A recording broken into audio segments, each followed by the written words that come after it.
Hi folks, I'm Alan Watt and this is cuttingthroughthematrix.com and Alan Watt sentientsentinel.eu. This is May the 18th, 2007. Tonight I'm going to go into a complicated field of political control, which is based on very high modern weaponry that has been around for a while actually, and been tried and tested so that they know that it works at the top. Developed by the military-industrial complex, used on large areas of populations where the effects were relayed back to government agencies through doctors' offices, social work departments, police, ambulance, so many services which gave the data on human behavior as it changed, while types of pulsed energy was released in directed areas over populations, using different frequencies to see what the different mental effects would be on those peoples. Old stuff really, which was used at least on a smaller scale back in the 1950s by some of the departments within CIA and MI6 who already had microcircuitry before the public even heard of a transistor for the old circuit boards. They had portable ones back then. Zbigniew Brzezinski wrote about some of this briefly, just touched on it, in a book called Between Two Ages, in the section entitled The Technetronic Era.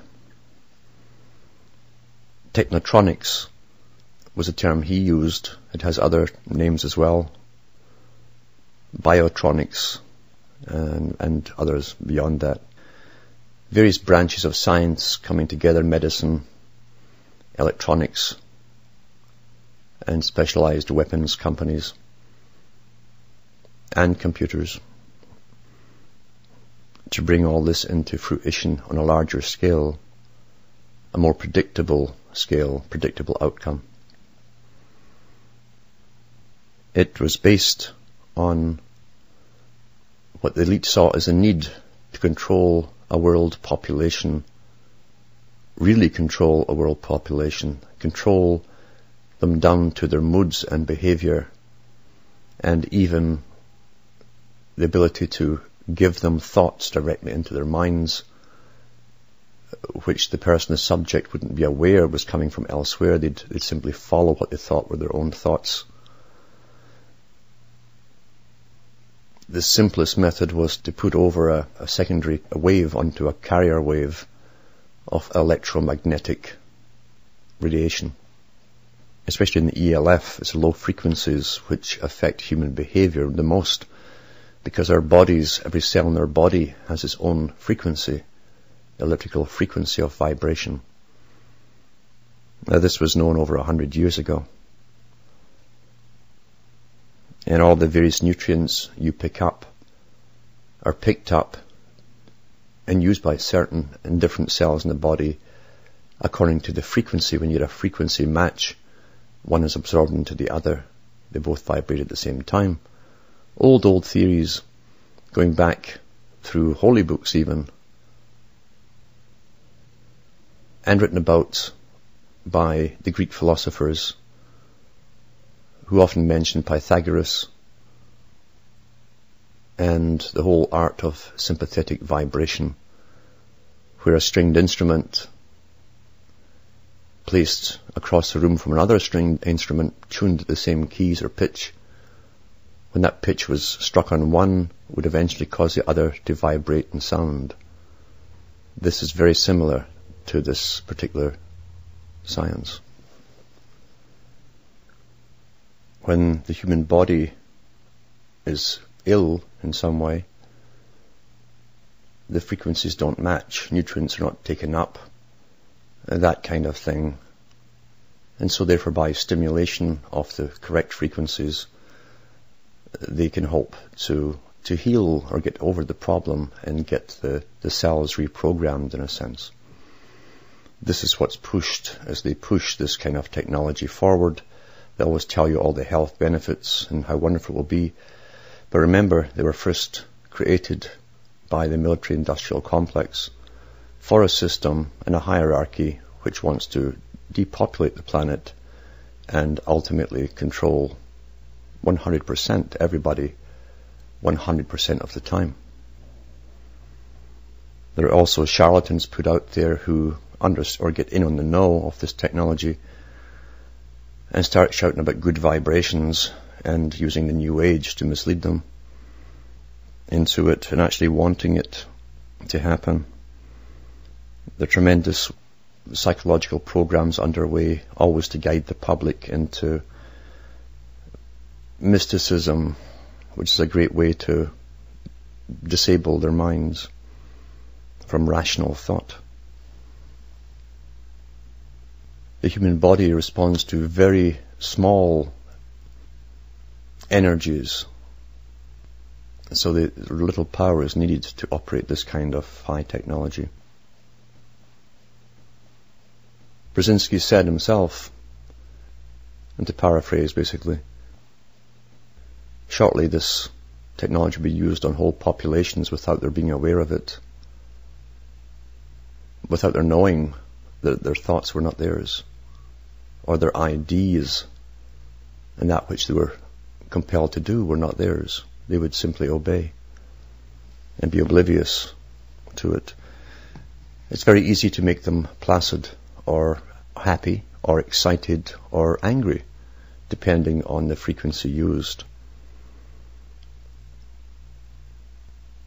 In New World Vistas, which is a report released by United States Air Force Scientific Advisory Board, it says Air and Space Power for the 21st Century, Ancillary Volume, 1996, pages 89 to 90. It is stated right here, one can envision the development of electromagnetic energy sources, the output of which can be pulsed, shaped, and focused, that can couple with the human body in a fashion that will allow one to prevent voluntary muscular movements, control emotions, and thus actions, produce sleep, transmit suggestions, interfere with both short-term and long-term memory. Sound familiar, eh? Produce an experience set and delete an experience set. They're talking about deleting memory engrams or inserting them. This is not only possible, it's here. Part of the manipulation of the weather and the spraying of the skies has to do with this too, because they're using this HAARP technology type equipment in conjunction with metallic particles to make the atmosphere more conducive as an electromagnetic circuit directly to the targets. And people are all over, except a lot of people talk to me by phone, and I'll find on certain days everyone's tired. And certain days everyone's got thought blocking, where they can't remember simple things. They'll be making a statement and they forget what they're talking about, what they're saying. That'll happen one after the other. The equipment is being used. And from an elite's point of view, since the war is on the populations of the entire planet, as they bring us through the greatest changes, perhaps in history, the complete reorganization of the planet and everything in it, you would use every arsenal, every weapon in your arsenal to make it so. In the spring of 1998, an addition of parameters the US Army War College Quarterly magazine. They put an article out by Timothy L. Thomas called "The Mind Has No Firewall." It went on to explain what people could experience in the very near future. It says, a recent Russian military article offered a slightly different slant to the problem, declaring that humanity stands on the brink of a psychotronic war, with mind and body as the focus. That article discussed Russian and international attempts to control the psychophysical condition of man and his decision-making processes by the use of VHF generators, that's very high frequency generators, noiseless cassettes, as they call it, and other technologies.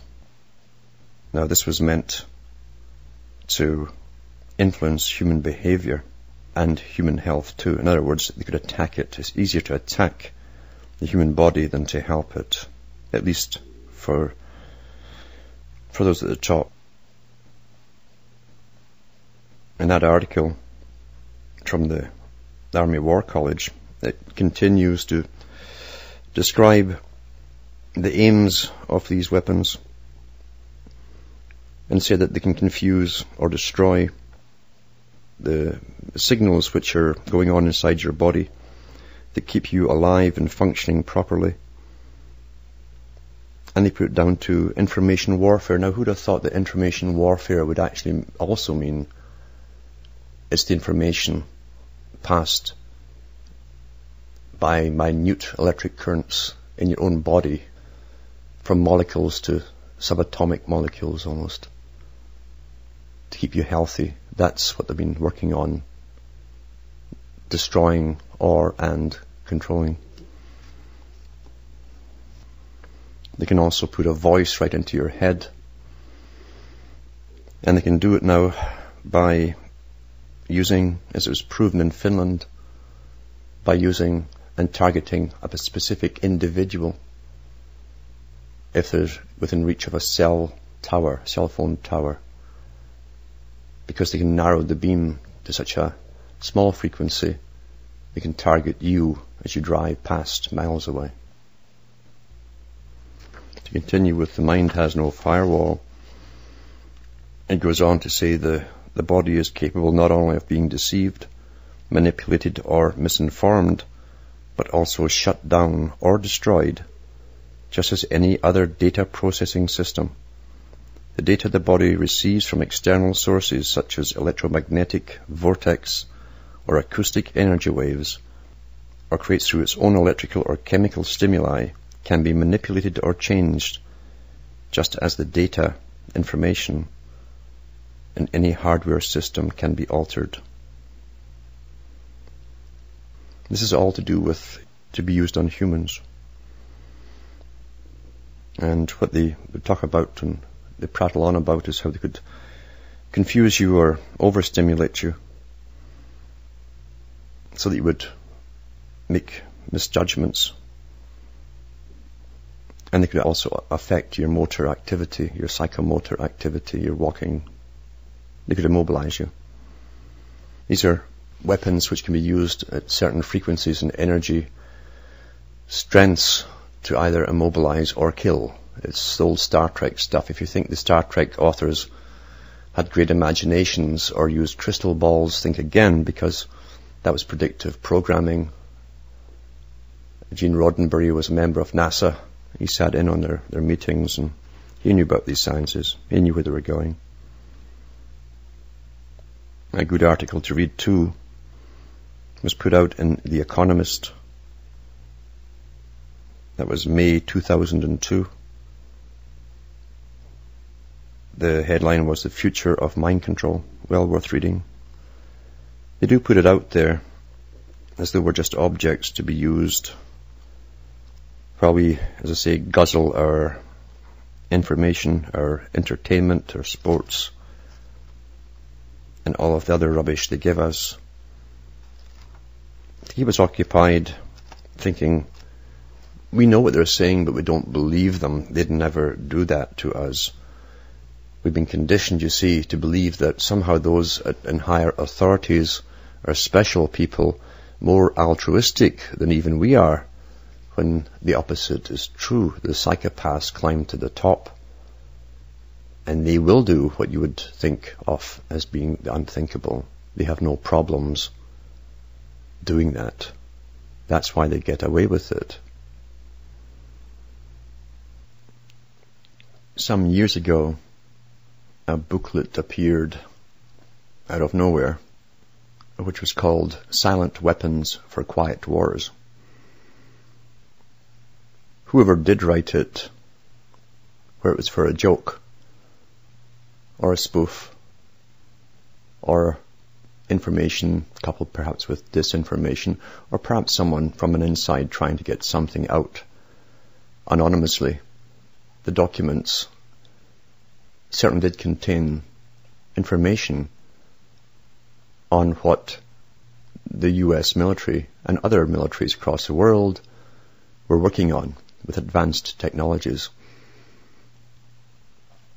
What has been verified since through different publications, little snippets coming out in magazines, little snippets in newspapers over the years, is that great huge panels, international bodies of scientists, along with foundations that work alongside them, which again in its pyramidal, and it truly is a pyramid structure, are all predicting the future, what they see coming along the road, and how society will alter and adapt or not adapt to the changes, because the premise is we must always adapt, man being the most adaptable species on the planet, supposedly.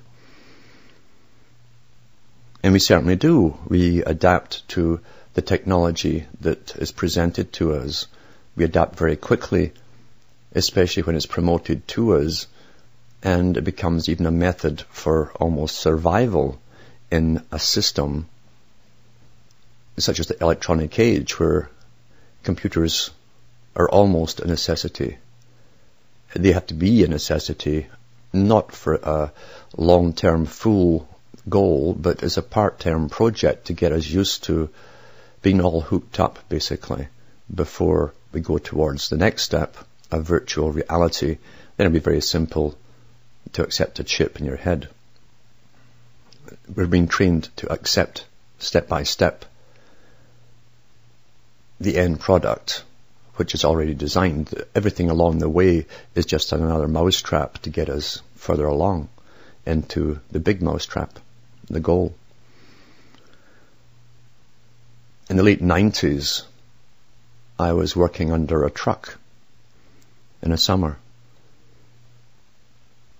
when I saw, it was a really beautiful sunny day. It was like a strobe effect that you see in a nightclub or somewhere, or on stage. And I thought, boy, I've been under this truck too long. So I got out, stood up, I felt fine. It was still going on. It seemed to be all around. I went into the house, turned on immediately the radio, and I got, along with the strobe that I could see, I heard this crackling on the radio. So there was a powerful signal coming through the spectrum, the radio frequencies, into the visual arena. I turned on the television, which also was hooked up to an external antenna, and sure enough, that also synced with a flash across the screen with every crack on the radio, which synchronized with the flashes I could see. It's been on for 20 minutes or so. And I talked about it in later shows. And what I found that night was a few people phoned me from different parts of the States and Canada. And I knew they had something to tell me, and I just almost pry out of them what they'd experienced, and they had experienced the same thing. They'd seen the strobe. Some of them explained or described it as though they'd walked out the door and someone was flashing a camera, those multiple flashes that you can have on the modern cameras, at their face.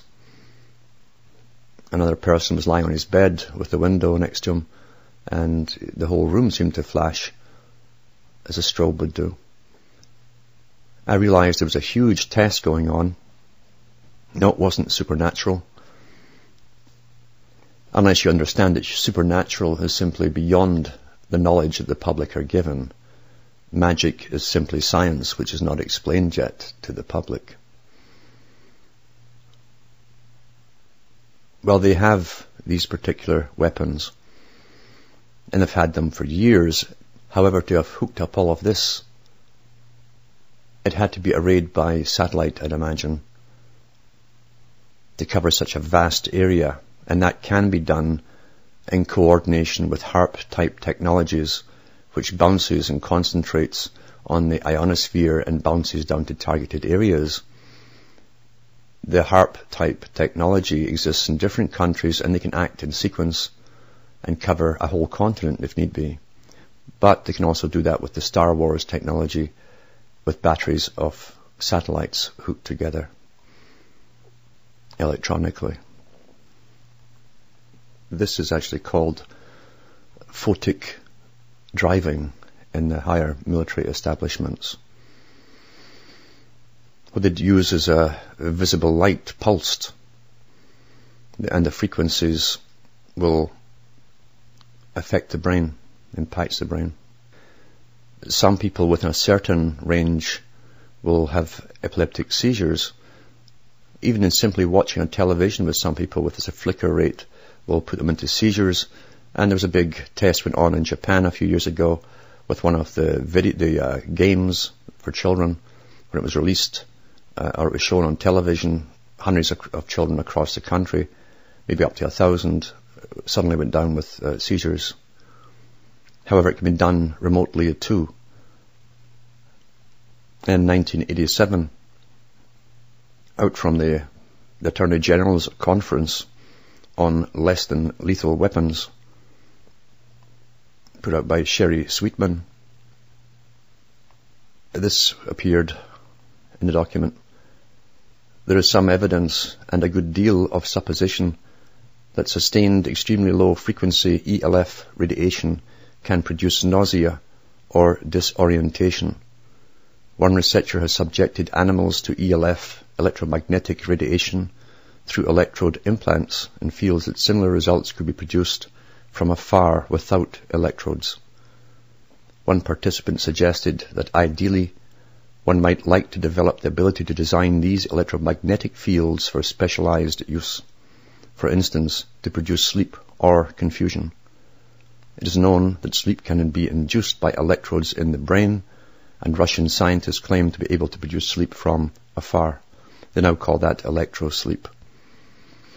This is published, you see, this kind of documentation. Now, this is still low level, because whatever is published is lower level, still almost within security reach, but in the higher levels, everything is still top secret, so they're always way ahead of whatever is published.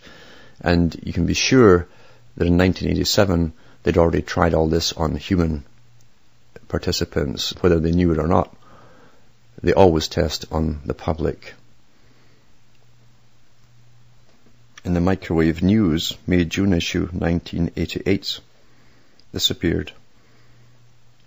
The US Army has its own product, a radio frequency weapon.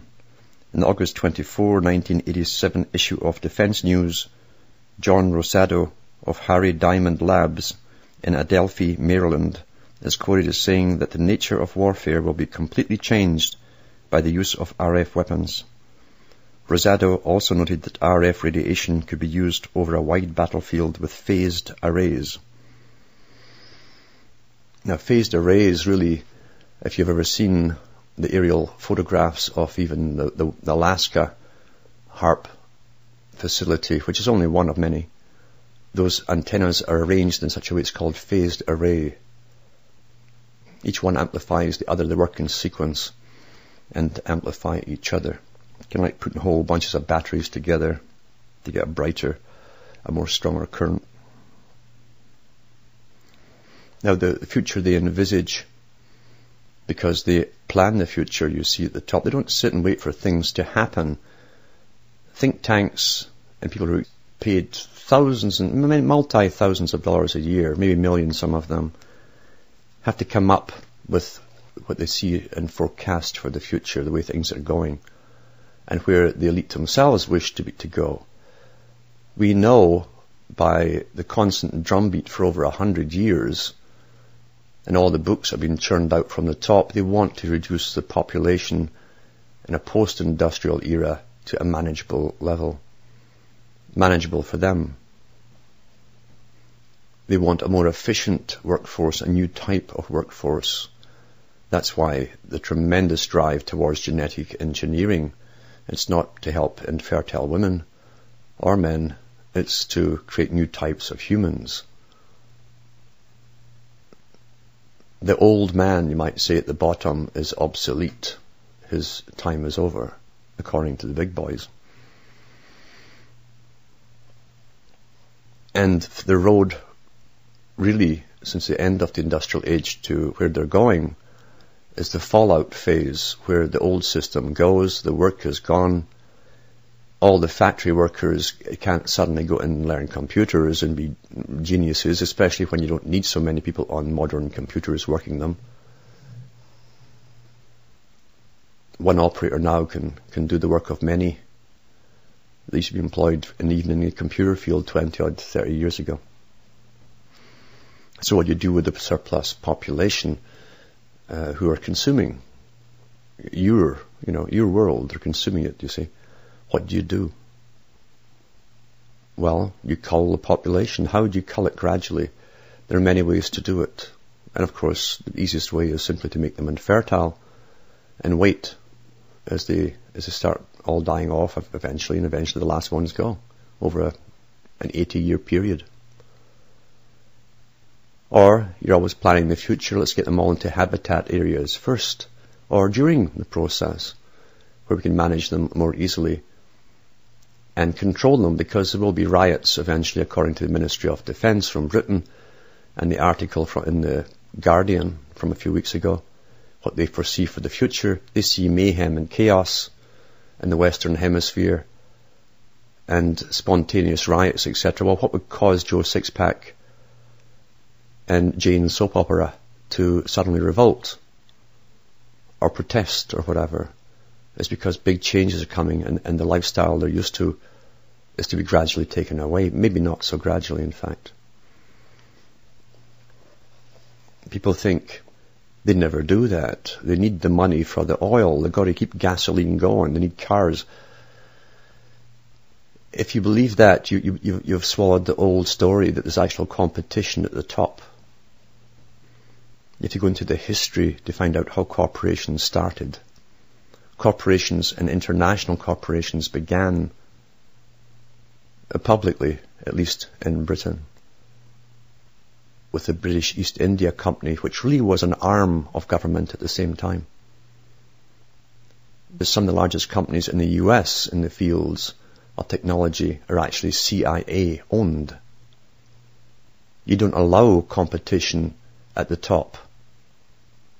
If you did allow competition at the top, you'd lose control of the direction you wish to take society. If your competitor came out with some kind of computer which could outpace anything that you produced and ran on an easy program and was vastly superior, that's why they picked their favourites, their front men like Bill Gates.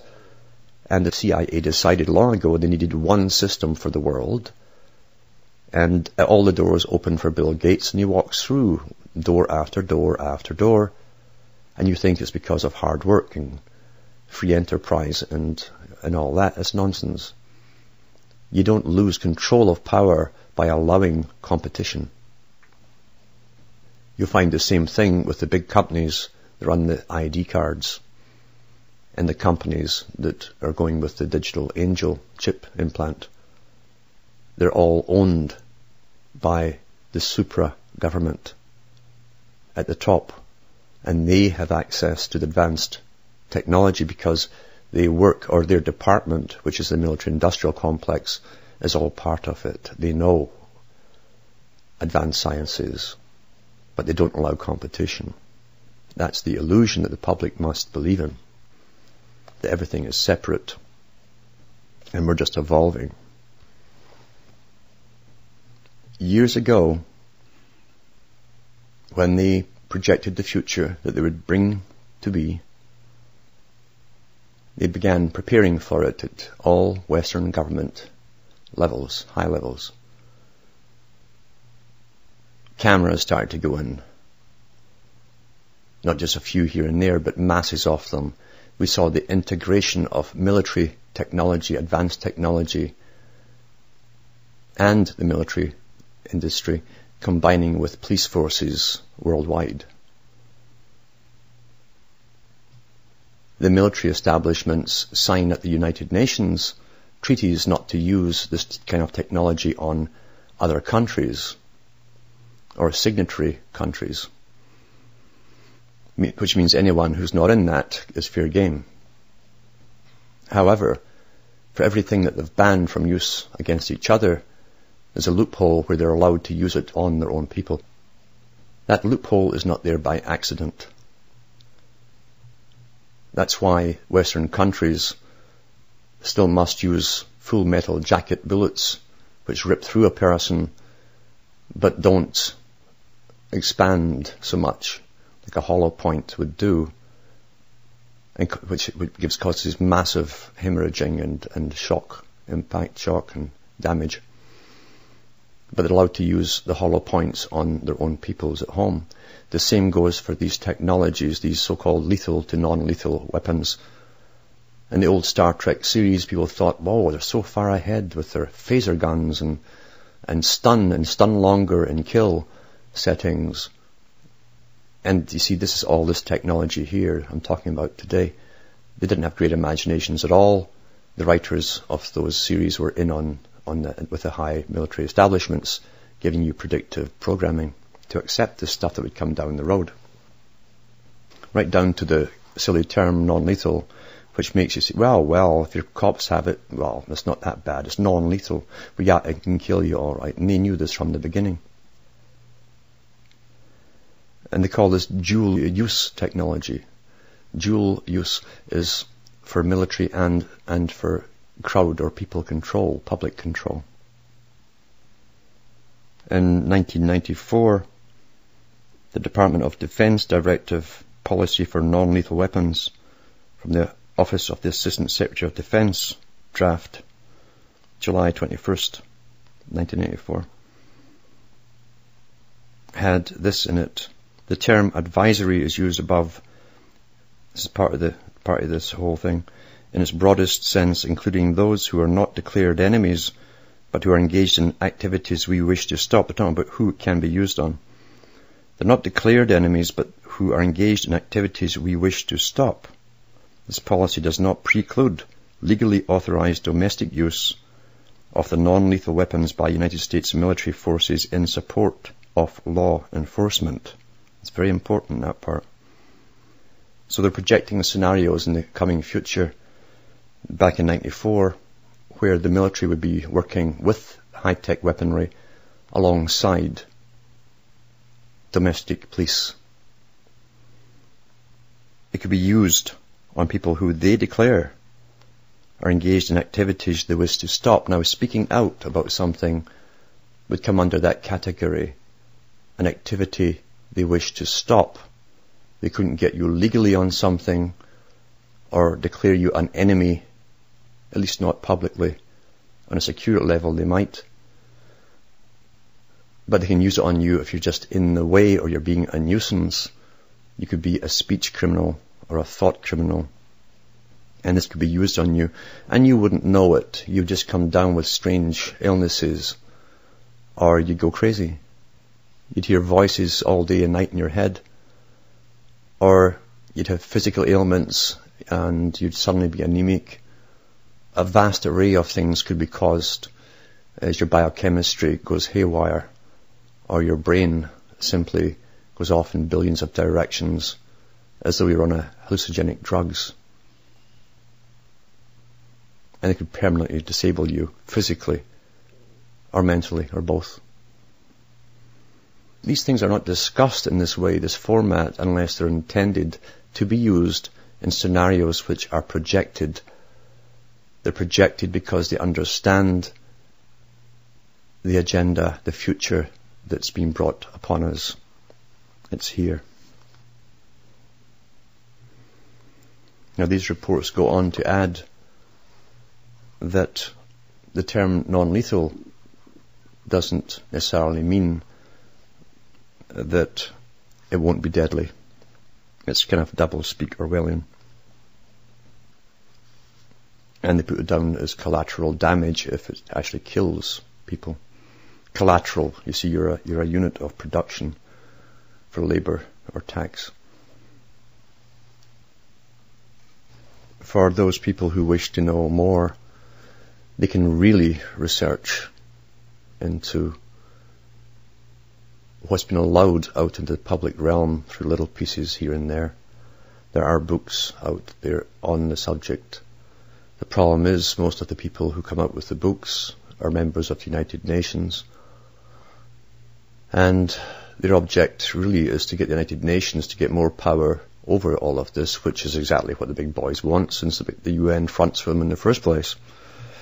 It was set up to be global government, but the government will serve a master, as all governments have in the past. It's a complex world, and what a tangled web they weave. Our heroes on all fronts are always given to us, especially if they become tremendously famous, or they have an awful lot of money backing them. Now, I've been on many shows. As you know, the popular ones have been on the go for years, some of them. And the hosts know that I don't necessarily go along with the format or the take on things as they're happening, or even go along with the products that are sold, which are tremendously fear-based products for all possible catastrophes. And I know many people over the years who've bought into all of this, have bought all the stuff that they're supposed to have for every possible impending disaster, and they're living in fear with all this junk which they'll never use, and stacks and hordes of stuff to get them through years, if necessary, of hardship. It never dawns on them that the kind of catastrophes they're looking at are probably not the ones that will happen, the ones that can be brought on. Judging from the big boys themselves, they want us all to start moving towards the cities. And that will be done through the power of the purse, mainly, as they increase gasoline and start upping taxes in rural areas, and all the UN inspectors come in, which they're already doing through treaties in all the countries, to inspect your water, your septic, your building codes, yada yada, until you can't comply anymore, you're bankrupt. You move into the cities, so you can't take all of that stuff you're buying with you. Or another scenario, if they give you, which they can do, floods and earthquakes, etc., you can't cart all that stuff out, tons of stuff you've saved up out with you. And then there's other people too who are terrified of dying by any method, whether it's old age or anything else. And really, there's some people out there who live on capsules from health stores and powders and mixes. They're not living really, they're emaciated and very ill. And they listen to every single show that's out there with every possible cure there is. And there's a new cure every week. And they're always terribly expensive. And I also talked to many of the people who have tried the whole thing or mortgaged their homes to buy all this stuff and try to cure loved ones who are dying. You have to use your common sense with everything around you, because we live in a world of commerce where money rules. And if you don't have money, you're terrified of all the things, all the negative things which happen. You can't just pitch a tent somewhere you'll be kicked off it by some forest ranger. Or in Canada or other countries of the Commonwealth, the Crown agents will do it, kick you off the land. So you can't go there and live like a wild man, at least not within the general range of where you are now. So you're forced into a system which uses nothing but money. Whatever they want to use for money doesn't matter. It really doesn't matter. When you buy any other type of commodity, you're looking at barter if times got rough. Gold and silver are always pushed as the alternative. What does it matter? You see, if I have a loaf of bread and you have a gold sovereign, I'll tell you how much the gold is worth. It's whatever I say I want for that loaf of bread. That's the reality of it.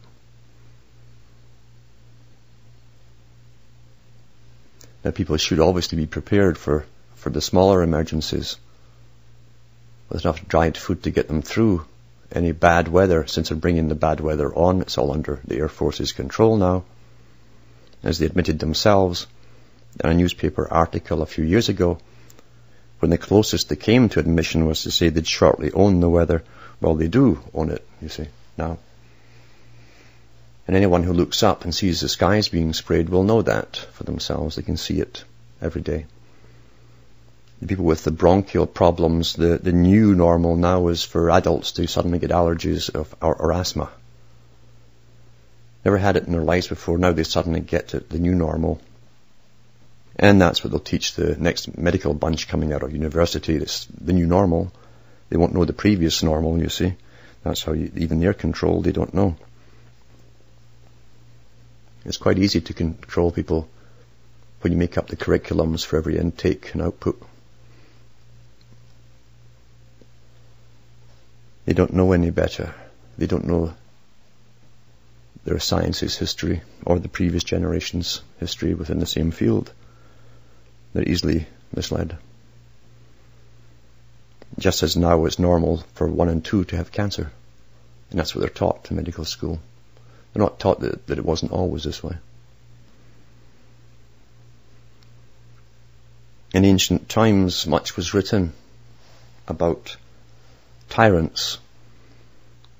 Tyrants really didn't have the connotations it does today, because the people lived under the same kind of rule, really, no matter what they called their form of government.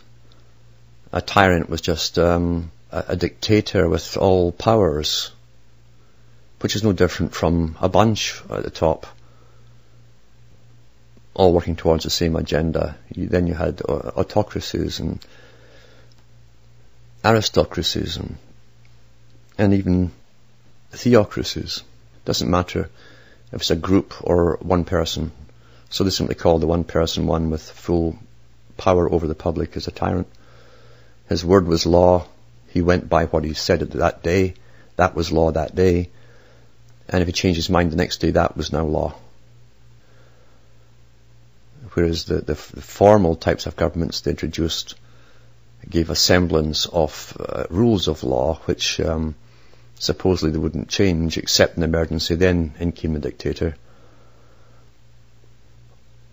And it was always under the guise of keeping safety and security going.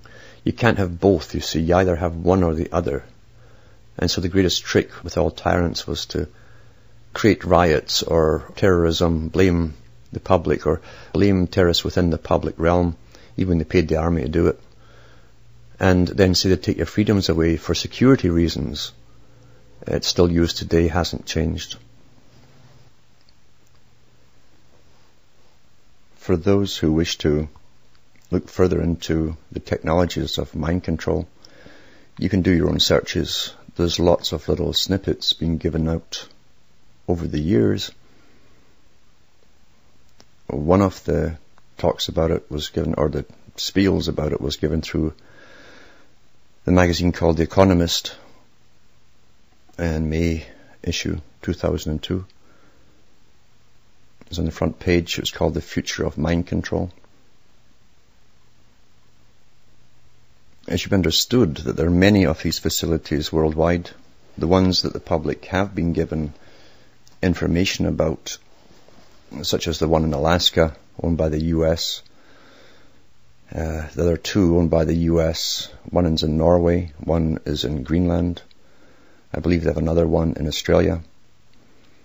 And no doubt many more. And I believe they also have portable ones. I've seen some setups, odd setups, set up in fields in the past.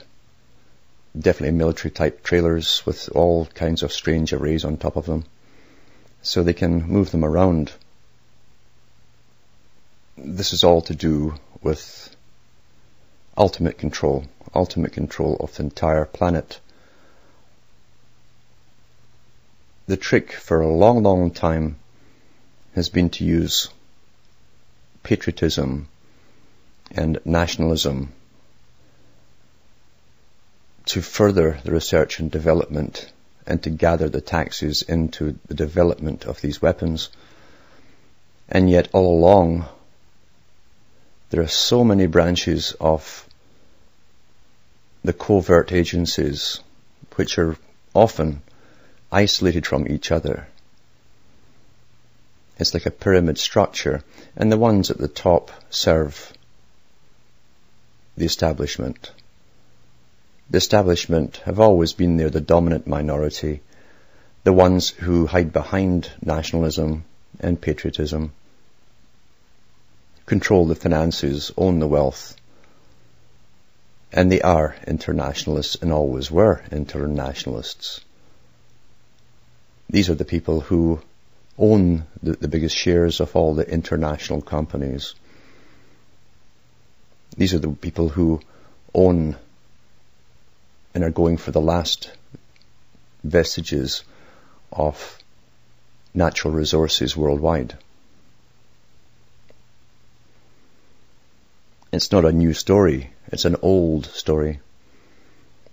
We can see that down through the ages, through the kings and queens of Europe. Since the Norman invasion came in to Europe, and the subsequent wars between themselves, as the different psychopathic families seemed to vie for power. And often England was owned by the same king that would own France and England, and often it would be the other way. The King of France would own it and vice versa. People don't know their histories. They don't know that the court of England for a long time spoke French. And so did all the advisors. And down through the ages, even when English crept in, or was modified or updated, they would speak Latin amongst themselves for a while, so that the public wouldn't understand them. They always have a separate language to communicate their thoughts and actions to each other. At the end of George Orwell's 1984, he asks O'Brien why they did this, why, when they had everything, why they had to torture people and break people to make everyone accept slavery. And O'Brien told Winston, he said, power. It's impossible for an ordinary person to imagine or try to come close to imagining a total addiction to total power. It's something where the psychopath makes up for. It's like a gap in their brain has been filled by this need. The part that should have humanity and humanitarian feelings, which they don't have, is filled with this aberration, this lust for power, and where the end justifies the means, and by any means, to attain it. Our tax monies have been used through a so-called Cold War with the intention of amalgamating the knowledge gained through unlimited financing under war footing, where the public don't object because they always tell you they're going to protect you and they've got to get more money to protect you. always ongoing, continuously. There has to be an enemy. And really, they're looking forward to amalgamation of all the scientific knowledge for the total domination of a brave new world.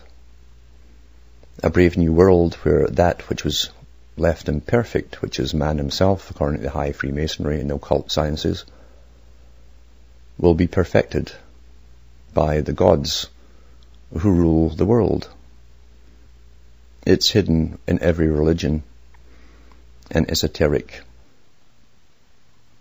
language, and yet it's still in plain view if you just look over the stuff from every religion. There has never been a time where, and it's by no chance, that people are so entertained in circuses where anything imaginable, even that which you can't imagine, is supplied instantly through cable or satellite television anywhere in the world, where every part of a fantasia, every little part of the mosaic can be supplied instantly to titillate you, mind bomb you, drive your senses wild in one direction or another. And it's by no chance that it's all been given to the public for the last 30, 40, 50 years, and getting worse all the time. Because people must not think, as we're going through this phase of it, they must be completely absorbed by trivia and addictions of some form or another. The Brave New World of Huxley wasn't his idea. It's a very old plan. And the problem of all ruling elites in all ages has been how to dominate the public and to keep them subdued. For a long time in the scientific age, even in the 1700s, they discussed that the fact that science would eventually be used to do that job. To do that job completely is the goal. Eventually there will be no need for a media. So all the talking heads that have terrified the life out of you with all the drug wars and crimes and coming plagues and yada yada yada, because that's what the media's main job is, apart from filling your head with irrelevances, is to make you afraid until you're scared to walk out your door.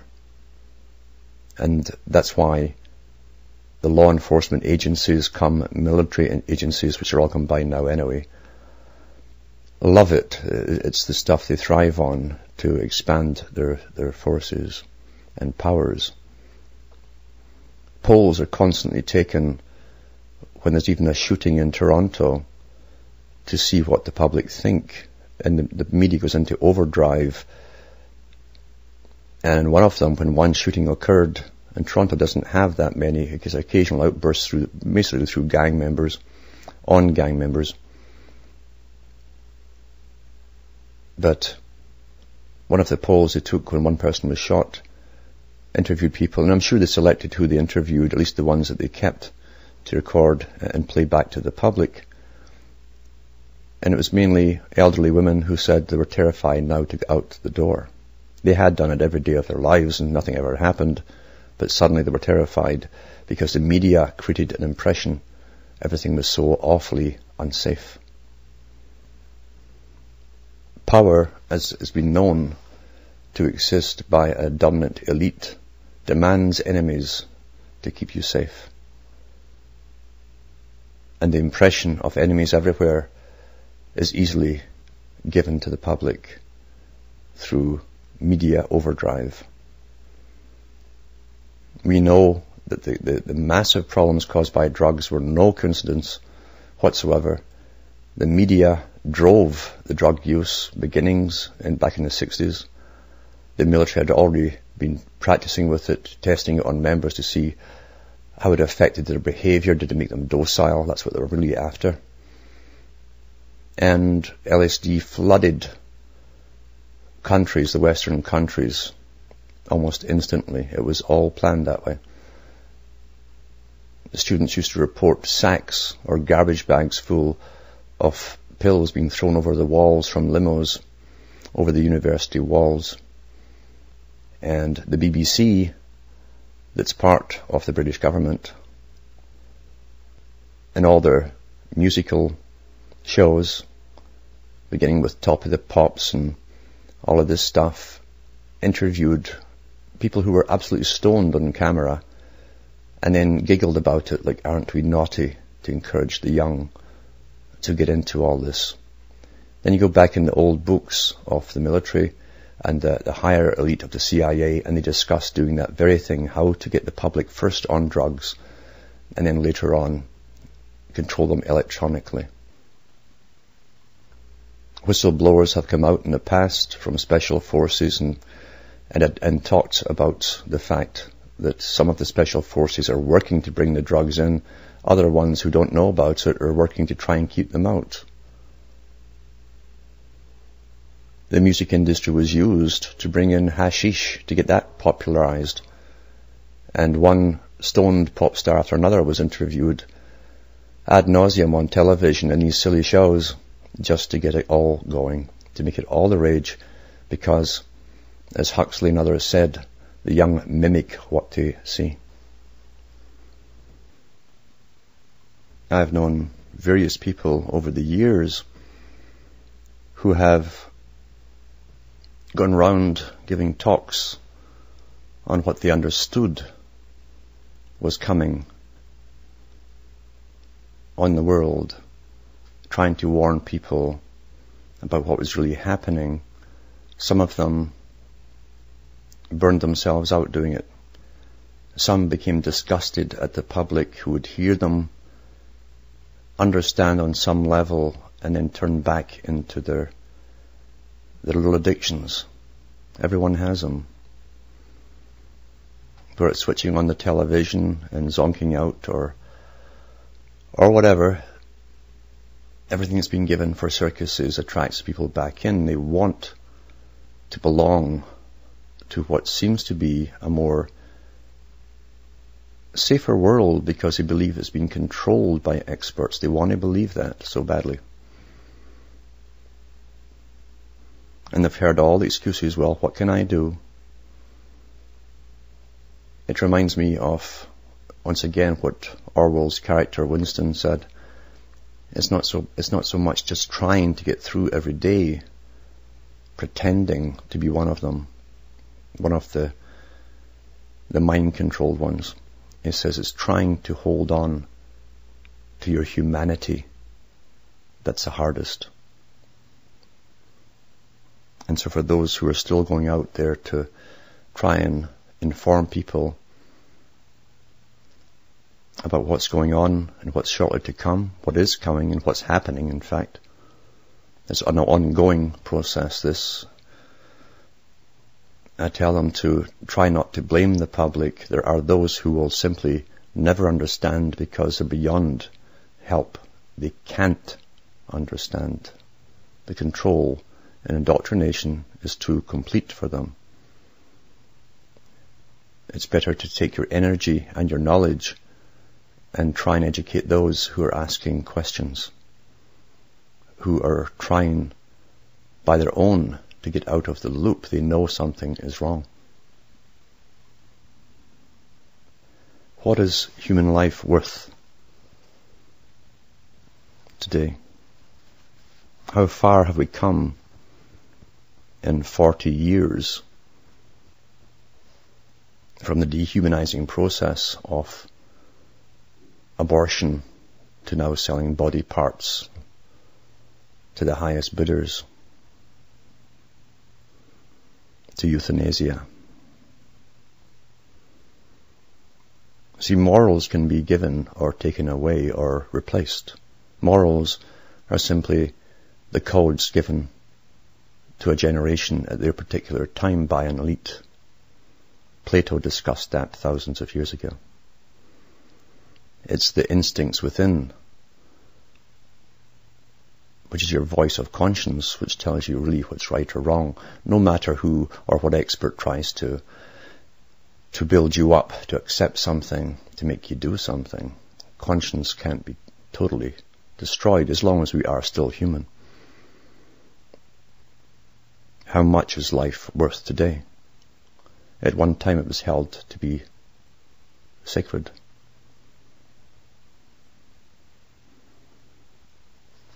This little article comes from the Des Moines Sunday Register, Iowa, March 25th, 2007. And it's typical of the presentation of the paper, and the front page is typical of most papers today. The surrealistic way things are presented, with a picture of some guy clapping at the top, some jock about sports. Then below is about implants, of course, which are going to help people. Here it's the deaf people, giving you a chip implant inside the inner ear. But at the bottom of the page, tucked away, next to a joke, junk in the trunk joke, is this little article by Thomas Zambito from the New York Daily News. An article reads, the bottom left-hand corner of the page, next to the joke, the cartoon. New York, the pulverized remains of bodies from the World Trade Center disaster site were used by city workers to fill ruts and potholes, a city contractor said in a sworn affidavit filed Friday in Manhattan Federal Court. Eric Beck says debris powders known as fines were put in a post-hole filling mixture by crews at the Fresh Kills landfill on Staten Island, New York, where World Trade Center debris was deposited after the September the 11th attacks. I observed the New York City Department of Sanitation taking these fines from the conveyor belts of our machines, loading it on tractors and using it to pave roads and fill in potholes. Then on page 10a, they have more to do with remains, etc. And here it is with the cartoon next to it. The happy stuff, happy again with a double meaning, because the chip implants are going to be promoted as being good for you, as they promote us into cyborg time. Like science is good, you see. Science is the answer to all ills.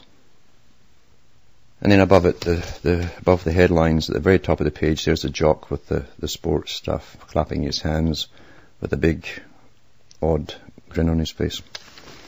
Surrealism.